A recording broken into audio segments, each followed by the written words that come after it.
mauna ho tayong lahat. Maswerte ho tayo dahil sa libo-libong munisipyo at lugar sa Pilipinas, pinili ng ating mahal na Pangulo na pumunta dito, no less than dito sa Pulilan, Bulacan. At tulad ng sinabi ko kanina, ito ang kauna-unahang beses sa kasaysayan na magpapakain po tayo ng lahat ng bata sa pampublikong paaralan sa kindergarten at sa grade 1. Kaya bigyan natin ng masigabong palakpakan po ang ating mahal na Pangulo, the President of the Republic of the Philippines, His Excellency, President Ferdinand R. Marcos Jr. Maraming salamat sa ating kalihim ng DepEd, Secretary Sani Angara sa kanyang pagpakilala at napakasimple lang po kami nandito dahil isinisimula natin yung nationwide feeding program. Alam nyo po, meron tayong feeding program noon na pero kulang-kulang dahil namimili pa tayo kung sino yung mga kulang ang pagkain, hindi nakakain ng mabuti, kahit hindi makapag-aral ng mabuti.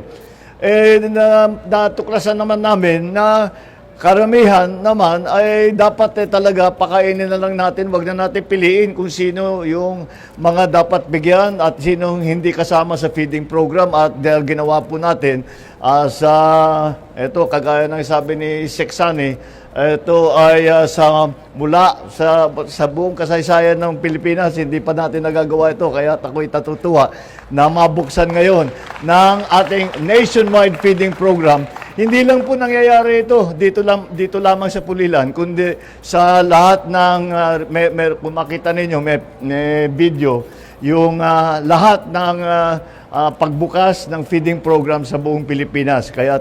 Pero napili natin na puntahan ngayon itong Pulilan at di ko naman puntahan lahat.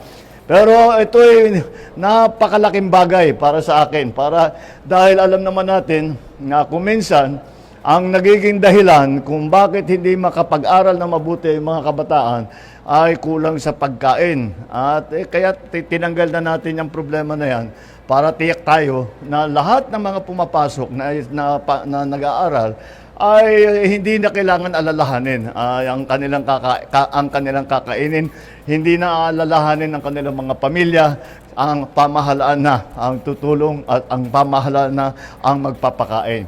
Meron po tayo kasing problema, marami po sa ating mga kabataan ay parang masyadong maliit dahil kulang sa pagkain, stunted kung tawagin, at madalas magkasakit.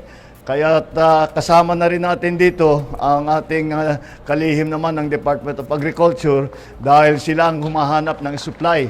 At nakita naman natin, isa pang naging tulong na nangyari dahil dito sa programang ito, ay yung mga local na supplier. Yun po ang inuuna namin. Hindi kami bumibili sa mga lalaking grocery. Hanggat maaari, lahat ng ibinibigay ng pamahalaan, hindi lamang dito sa feeding program, pati sa DSWD, lahat po ng ahensya ng gobyerno, inuuna po bilhin ang mga local na produkto. Kaya yung mga supplier na nandito na meron mga booth dito, mula ngayon, garantisado na ang kanilang merkado dahil dito namin dadalhin para ipakain natin sa ating mga kabataan. Kaya sa lahat ng mga tumutulong, maraming salamat sa tulong ninyo. At ito ay napakahalaga dahil alam naman po natin ang pinakamahalaga sa ating mga buhay, ang ating mga anak.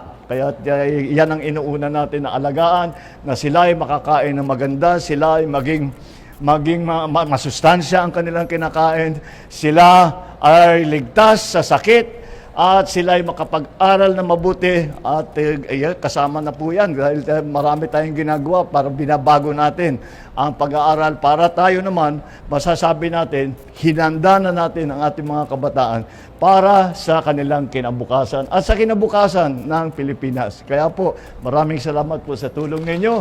Congratulations sa lahat na kasama dito sa ating programa. Pagpatuloy po natin, palawakin pa natin hanggat kaya. Maraming salamat po. Magandang umaga po.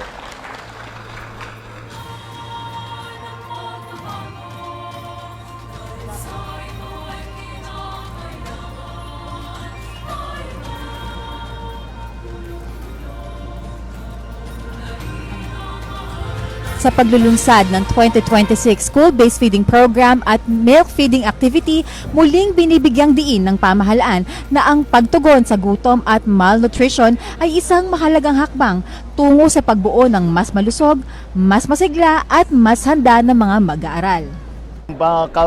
Ang naging bago sa aming sistema sa programang ito ay dati namimili tayo kung sino ang bibigyan.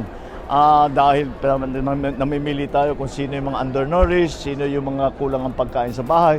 Ngunit ngayon ay ginawa namin para mas madali ay lahat na lang na pumapasok ay papakainin namin. Kaya para tiyak na lahat ng ating mga kabataan ay handa na mag-aral, handa na pumasok, makapag-aral na mabuti at hindi inaalala ang kanilang kakainin. At so, I congratulate hindi lamang ang ating mga ahensya, DepEd, DA, at lahat ng mga tumulong, pati sa local government, pati mga supplier natin. Ang ginawa din natin ay inuuna natin yung supply ng pagkain hanggat maaari, inuuna namin ang mga local supplier.